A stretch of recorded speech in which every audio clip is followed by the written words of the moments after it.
Welcome back to the Webby O'Neill channel. I've said it before and I'll say it again. Only Manchester United can make headlines on an end-of-season review. In today's video, we're going to take a look at the people who are leading that review. So get involved in the chat, Reds, as ever, and we'll try and discuss some of your comments throughout today's video. But first of all, what's your overall thoughts going into today's video and looking at that end-of-season review? Well, the end-of-season review, soon as it was announced, obviously the target seems to be Erik Ten Hag. I asked myself a question, then I asked myself more questions about why this has been set up. And I say to myself, Erik Ten Hag, I looked at it yesterday, I spoke about Erik Ten Hag, I want him there, and I believe Ineos are going to keep him there. But the questions I asked myself of why this board is looking at Erik Ten Hag absolutely baffles me. Because let's get something straight. If you lose 10 games, you're sacked. As a manager, you're sacked. Okay?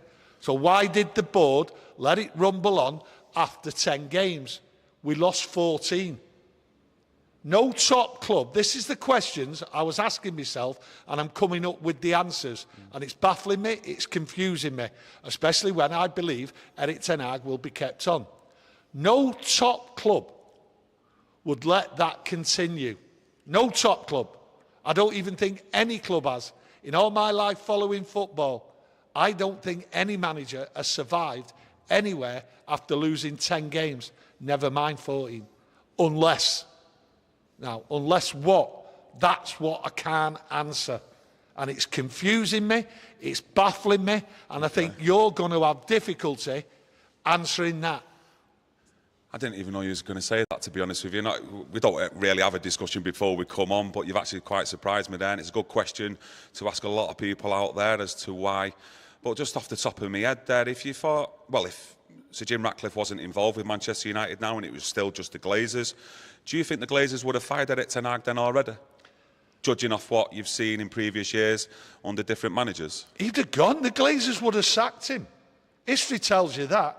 History tells you with all the owners, they would have sacked him. The fan pressure would have been immense, okay? If it was the Glazers in charge, the fans would have been screaming for him out. You think the fans would have actually screamed for Erik Ten Hag out, or do you think the pressure from the fans would have been on the Glazers and then the Glazers would have acted then by sacking the manager? The pressure from... Because a lot of fans out there, especially on our YouTube channel, people we speak to, are fully behind Erik Ten Hag. Look, there's fans and fans, okay? It comes from different quarters. People have agendas and that. But the agenda, right, would have been picked up by the media of certain fans, and they would have rode with it. Losing 10 games, the Glazers in charge. I 100% put my life on it, on this statement, that the Glazers were in charge. After losing 10 games, he would have been sacked. No two ways about it. That's what I believe. I'm only based on what I've seen and what I know.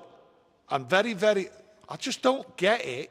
I'm asking myself the questions and I'm not getting the answers, with the belief that I believe Erik Ten Hag should be given the time. So maybe these issues run a lot more deeper than actually what's been going on the pitch with Erik Ten Hag. And let's just say maybe the medical department, with the amount of injuries then that we've suffered this season. Well, you're talking about... You know, Sir Jim Ratcliffe, in recent interviews, has always talked about why it hasn't worked under previous managers at Manchester United, because there's a culture problem there at United. So are they having to deal with that first as well? You know, get to that root cause first before they then start looking at the manager? I don't know. Without a shadow of a doubt, they'll be looking at the culture. But here's one for you. If Sir Jim Ratcliffe is sat down there and he's worried about the culture has been created under the Glazer regime. He's sat with the man what's created it. Yeah. So why don't he get rid of Glazer? So how's he going to change? How's he going to really attack the culture by not blaming what's in front of him? If my son was doing something wrong, right, I'd blame him. I'd blame him to his face. Is Sir Jim Ratcliffe going to turn round and lay the blame at what he finds about this culture at the feet of the Glazers? I very much doubt that, but that's where the culture has come in since the Glazers have come in and Fergie's left. It's been left to rot because the Glazers haven't been capable of running this football club. So, yes, he will be looking at the culture, and that's what I believe needs to be dealt with first. But he's looking at the man who sat on the board doing the review, and he's all to blame for it. Yeah, we are going to take a look into that in a moment with Joel Glazer being one of them people who's a part of this review. But Dubsy in the chat, cheers for your super chat, mate. He said, what did I miss? Did you guys go over the fans' letter to Ineos? Do you think the players would get away with yet another manager sacking if they do axe him? The fans' letter to Ineos, mate. The fans' letter... First of all, do you actually think Sir Jim Ratcliffe and the people inside Manchester United would actually listen to the fans on whether they want to keep Erik ten Hag or not? Absolutely not. Not 100%, no chance. They're not going to listen. They never have done, OK? And you've got to remember, OK, who's in charge? And it's the Glazers. They've never spoke. They don't listen. That's the way it is, OK? They've got an advisory board of fans on their PR. What are they? They've sat with the Glazers. That they're doing a thing there. They're not listening to the fans. And at the end of the day, the fans, what actually inside Manchester United, don't even answer questions to United fans. Don't talk to them. So it's all PR, and they'll never, ever listen to how to run the football club on the basis of what fans say. And a lot of what fans say comes from emotional. These are billionaires, okay? And they're not going to listen from us, how we spend their money. Yeah, no, of course, from an emotional point of view, we've all got an opinion, and rightly so as fans. Yeah. But you're looking at the people now inside the club who are supposedly running the football operations, like Ratcliffe, Brailsford. You know, you've got Jason Wilcox in there now. You've got Barada coming in. Fingers crossed, Dan Ashworth. Surely them people have just named are more than capable of running this football club and the football operations. So they should know what they're doing. You know, it's not like us sitting here and saying, well, these guys don't know what they're doing, because they're more than capable at other football clubs. So should we just let it ride and let's sort of trust the process kind of thing? Well, we're going to have to trust the process, and only time will tell if these are the right people and the true to the word that they know how to run this football club. I mean, it's a unique football club. It's going to be a very difficult job, and it will take time. I have said it will take a number of years for him to really work it out and work out what's going on inside Manchester United and how to get it back, making successful. Yeah. We all hope that they get it right. They come out with the right words. They're from an industry which is superbly run. So you expect that they could bring something to Manchester United to get it back running the way it should be, the way the fans want it. Yeah. Akash, cheers for your super chat, mate. He says, guess it proves 25% of Manchester United Football Club is not enough to control the football operations. What a surprise. Great show, lads. Cheers for your super chat, mate. But yeah, I'm just going to go into... Did you want to say something on that? No, I'm fine. No, I was just going to go into that part, what was done by Simon Stone from the BBC. And he said, Manchester United co-chair Joel Glazer and co-owner Sir Jim Ratcliffe are leading the club's end-of-season review that will determine whether Erik ten Hag remains in his job. There will be input also from technical director Jason Wilcox and United director Sir Dave Brailsford. Are these people more than capable to come up with the right answers? Like I say, I go back to that. I hope they are. I think we're all hoping. But the review, you know, the main focus point from everybody is on Erik ten Hag. And like you say, when you keep asking yourself about the review over the season about Erik ten Hag, it's not just about Erik ten Hag, but ten Hag's the main focus. And you look at Sir Jim Ratcliffe, looking at the review, the style of football and everything, what he wants. Now, he's got to turn round, and this is a question I've asked myself, and I'm giving to you. He's got to look round and say, well, I'm looking at Erik ten Hag, I'm looking at the football, I want a style of football. Is it the style of football, what Erik ten Hag's playing is the way I want it, right? But the thing is, we all know that tactically naive Erik ten Hag's been this year. Wide open in the football. So is that how Sir Jim Ratcliffe wants the team to play, but believes that the players aren't good enough to play the system and has carried on. Because it's a question I keep asking myself, right? And I keep coming back and I can't give the answer to it. Because at the end of the day, I always end up back at what I started with. After 10 games, you get sacked no matter what. No matter what. So at the end of the day, something's going on because Glazers would have sacked him. That's what I 100% believe. So that's sort of got me swaying. That's why he's staying. Because he would have been sacked under the Glazers. Yeah, even after losing just 10 Premier League games. Just 10, and we lost more than 10. Yeah. Okay, but the thing is, the review just isn't about Erik ten Hag. It's the culture, and Sir Jim Ratcliffe goes on about the culture, and you've got to look at all the people. He's looking at the staff in there. He's looking for cutting down. Are the right people in place? The medical staff, everything else like that. So everything is under review. And I think we might be shocked. But then I actually say that, we might be shocked. What doesn't make sense, if Erik ten Hag's job isn't under pressure, right, they would have cleared it up after the cup final and not took it into this review. So when I keep asking myself questions, I keep coming to an answer, something else takes me away from it and says I'm talking stupid, I'm being stupid. So there's that many things going on about this review, what makes sense, what don't make sense, right? As a fan, I've tried to take the emotion out of looking at it, and I've tried to be pragmatic, and I don't think the two actually align. The players are surely involved in this end-of-season review, in how they perform this season as well. Attitude, body language on the pitch, etc. Everything about the club, the players, are they up to it? Are they the Manchester United going forward? Are they the right players there? The review will be about he's not good enough, he keeps getting injured too much, his attitude's wrong. So there's a review about all the players. They've already done a review, but this is the main one now. This is like, where's the future going to be? Well, we're setting the future right here and now, and this is how we're going to operate. Do you believe like the majority of the squad though is fully behind Erik ten Hag? You know, a lot of people will point out obviously the FA Cup final, but you've also got to look at it that when the players are in an FA Cup final, they definitely are going to give their all anyway, aren't they? Because every single player on that pitch will want that FA Cup winners medal. Yeah, once you're on the pitch, you're going to give your all, the FA Cup. And I did say, once everyone is on the pitch, I did say it last week, this is why I think everyone will get a shock with how Manchester United play. Once you're on the pitch, the switch goes on. You want to do it all. You don't want to be made the scapegoat for a defeat, not in an FA Cup final. So they turned it on. But when I go back to the question you said there, right? Does everyone in the club, the players, back the manager?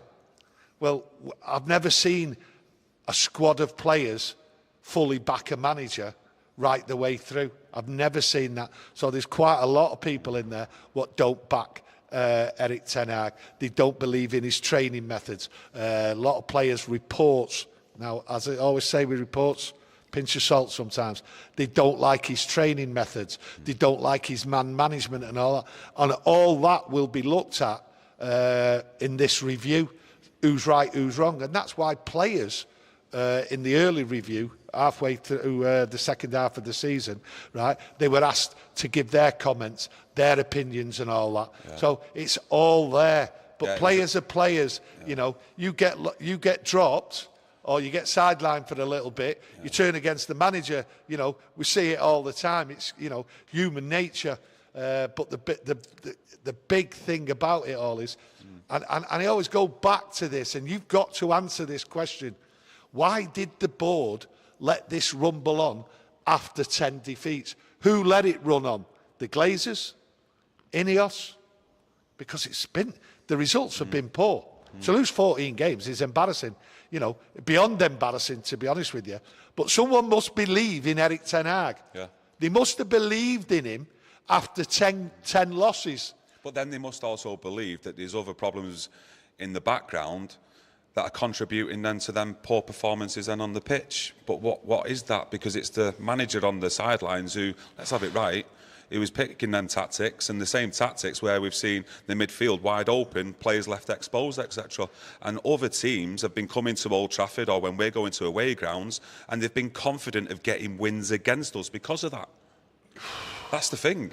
Yeah. So well, what is the bigger problems then behind the scenes? If there is any, I don't know. Well, lots of questions there with some of it without answers, but get involved. I look at it this way. To me, it's the culture, and I think Sir Jim Ratcliffe and Ineos understand the culture is so poisonous that no matter what Erik ten Hag has tried to do, it's not going to work, and that's probably what the review is going to look at and change, and then Erik ten Hag stays on as manager. But I look at Ineos here in this review. Are they willing to take a long-term gamble, okay, bring in another manager, okay, their manager? That's what I'm looking at. Are they willing to take a gamble, another question, on Erik ten Hag? That's what I look at, okay? Are they going to bring in somebody, a coach? Now, the CVs on the people what have been mentioned in these so-called reports, what are out there, right, isn't great, okay? Are they willing to take a gamble on that? That someone's CV isn't great? Are they going to bring in somebody, right, who's just a coach and hope he turns it round and work with this coach? That's the thing. But that's what they're actually looking for. If you listen to what Ratcliffe said, I know other reports out there who claim to be close to the sources inside the club, etc., that is just what they want. They want a head coach who's basically coaching the football team and obviously being the manager on the sidelines, but just answering questions to the media. So it's just coaching the team and being there in press conferences to answer any questions, and that's it. Everything else is left to the people behind the scenes, like Jason Wilcox, so Berardi, you know, incoming Dan Ashworth, fingers crossed. Well, the thing is, it's a coach they want, right? They don't want the CV then of a winner who's won Champions League or has won the league or who's won cups or who's been at mega clubs like Bayern Munich or Real Madrid or anything like that. They're looking for a coach. Erik ten Hag is a coach. He's coached young players. He's got young players in the team. So why would they take a gamble on bringing somebody else in? And I can't answer that question. I've tried to. I've asked myself that, and I can't. You know, I look at are they willing to change it, player recruitment and everything else like that. But the gamble is, if they keep Erik ten Hag, do they give him a new contract? They have to give him a new contract. So I think this review will be looking at that as well, because Erik ten Hag, no manager, would be happy sat there having a year. You look at Pep Guardiola, he's got a year on his contract. 24 hours after that FA Cup final, the media are going at it. He's leaving, he's finished, he's done. City are done because he's leaving, it's over. The same would be said about Erik ten Hag.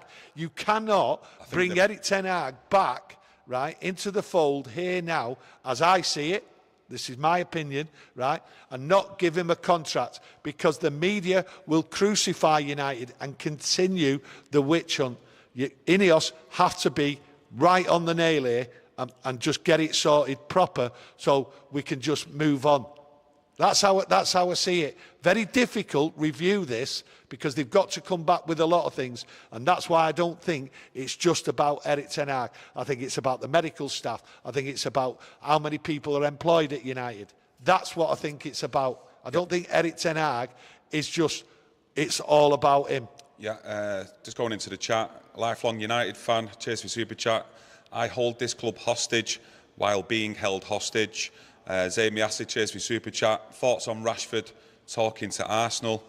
I don't know if he is, my mate. I think he's come off social media altogether, hasn't he? I can't really see that. I don't know where you're getting that from. No. I can't. No, he's not talking to Arsenal. No, definitely not. No. What we should be talking about, though, is if Arteta don't win the Premier League next season, is it Arteta out for all you Arsenal fans? But I'll leave that for you to discuss. The question before what was read out, I wanted to answer it, but I just forgot. Oh, God. I'll have to go right up. Akash K. Yes. Guess it proves 25% of Manchester United Football Club is not enough to control the football operations. What a surprise. Great show, lads. Well, I've got to go back to that, okay? Glazers are in charge. So whatever Ineos want and they're trying to do, can be undermined in this end-of-season review because they're not in charge, and that's the problem we've got. Now, the Glazers have held off sacking him, okay? And then I look at it again, it doesn't make sense what I'm sort of looking at, trying to get to, because it's all confusing. I think what the problem we've got here in this end-of-season review is how we go forward, right, with two people looking at each other, both knowing, especially Ineos, are looking at Glazers and saying, you're the problem. You're the one what's brought this club so far down, right, that the structure, everything about the club has just gone pear-shaped. You're the problem, but he's only 25%. That's a big danger here. Yeah, it's going to go back into the chat. Super Pious, I think I've got it right there, mate. It says, cheaper to sack Erik ten Hag rather than listen to him and replace player ABC, etc. Glazers, basically it's Glazers 2.0, too much work. They just want a yes man, and I'm feeling depressed. Well, hopefully you're not that depressed, my mate. Well, this is the thing, we don't know. We don't know what they want, because it doesn't make sense, right, to still have Erik ten Hag in place when he should have been sacked by all logic. The logic tells you he shouldn't be here now. Nowhere in football have I seen a manager survive like this. It doesn't make sense to me, okay, even though I do want Erik ten Hag to still be there, because I understand that the culture has destroyed everything inside Manchester United, and that any manager who's come into United really has a problem. The mad thing is, like you've brought up as well, the person that's destroyed the culture or been a part of it has destroyed the culture at United is Joel Glazer, and he's a part of this review process as well on whether to keep the manager or not. One thing's laughing at the other, and so Jim Ratcliffe sat there having to do that with him. Yes, that's right. And it's an end-of-season review on what's gone on the season. You don't think he's going to be sat there pointing the finger at him, well, this is all your fault. Everything that he's finding going on in the background, what's been destroyed Man United over the years with the culture, etc., he's not going to sit there and point the finger, is he? Well, this is all down to you. This is the problem of having two sides running the football club. And I've always said it, the club needs to be run 100%, so everyone, right, is following the right line, all in the same direction. This could get messy, not just on this end-of-season review, going forward, and the quicker he takes over and buys Glazers out, the better. Yeah, Darren in the chat says, Erik ten Hag has to be given a long-term contract if we keep him. Our manager in his last year has no authority, and all the noise about his future will continue. And we don't want that. Totally agree with that, mate. I think I think that might be what part of the review, to be honest with you, sorting the contracts out for him, but doing it on not on a play-by-game basis. On you have to achieve certain things. You've got certain goals to achieve, right? Or you're out. So I think he might get.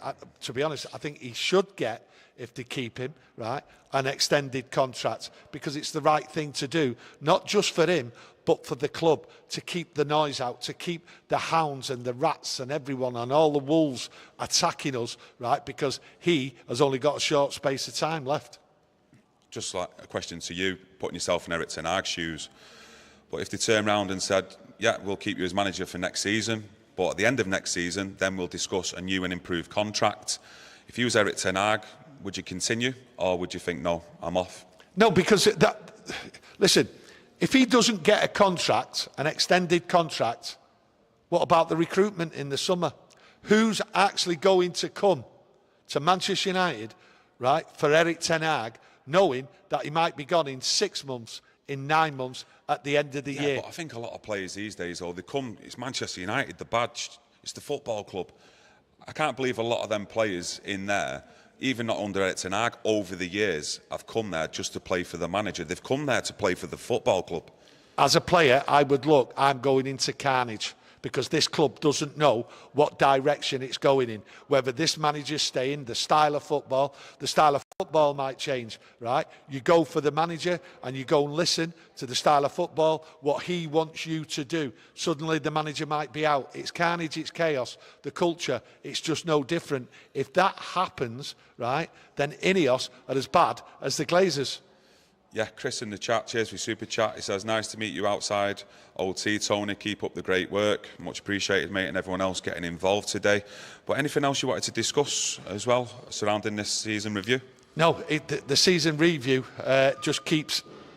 You ask a question and then you go and ask another question. You can't really get to the end of it because it's all baffling. And it's all baffling because there's a man sat there, Glazer, right, who is the problem, okay? He's created the culture, right, by not overseeing it, by employing the wrong people and everything. Now, Ineos are in this, right, and they've got to get the right people in, okay, to sort this mess out.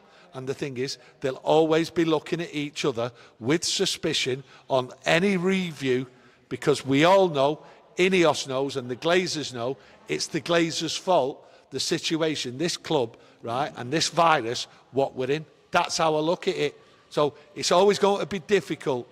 But Ten Hag, if they keep him, he has to have a long-term contract. Yeah. Just like to thank everyone for joining us today. Thought I'd do a bit of a brief overview on the people leading that end of season review. As ever, we want to see you getting involved with your own opinions, especially on some of the questions that you've asked everyone out there today, because it'll be interesting to read up. But we'll be back tomorrow with a new Man United video. Come and get involved in the chat as usual, Reds, and get that notification on. And it's much appreciated every time you come and see us and get involved as usual. Love it. Thank you. Enjoy the rest of your day. Thank you.